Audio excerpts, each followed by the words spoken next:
Mari van Ottikoffe Koelsberg, baie dankie dat ek met julle kan gesels en geluk met julle toekenning. Baie dankie. Is dit julle eerste toekenning? Het julle al voorheen 'n toekenning gewen? Die eerste ene. Sjoe, baie geluk. En Baie dankie. wat sê wat dink jy beteken dit vir julle tak om vereer te word op hierdie manier?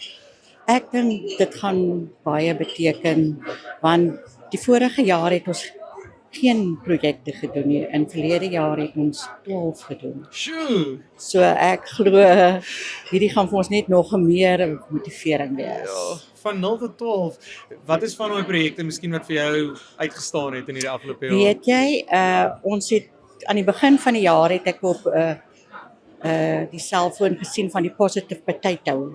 Dis 'n aardappeltjie wat gehekel word. Ja. Maar dis nou ongelukkig Engels, Positive Potato, want ons kon nie 'n Afrikaanse naam kry nie. Ons het gevra, toe sê een 'n positiewe moer, toe dink ek nee. dit gaan nie werk nie. En ons het toe nou met die naampie, ek het hulle gehekel, gesiggies opgesit en ons het dit met mielies gestop. En dan het ons die versie opgesit, Positive Potato. Ek glo in jou, jy kan 'n verskil maak. Sure. En ons het dit toe besluit om dit vir Basedag vir elke besigheid, die persoon wat daarin beheer is of die bestuurder te gee. Ons self is in die besigheid in Koelsberg.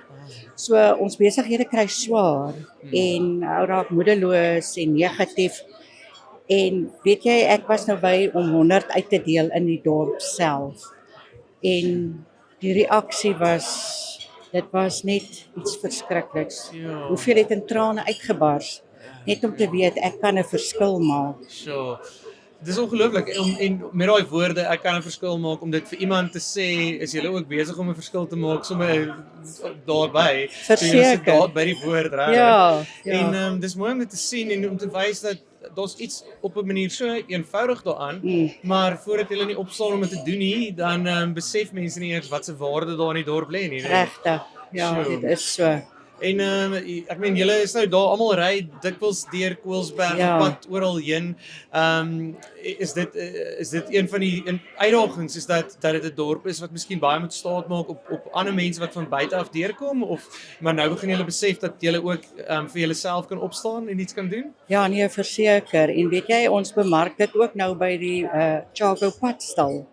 En die mense soek dit net. So is dit nou aan. Julle het nie gestop by 100 aardappels nie. Nee, dit gaan aan en aan. Wonderlik. Ja, nee. Wel, baie geluk met julle toekenning en dankie dat ek met jou kon gesels. Baie dankie, ek waardeer dit. Dankie.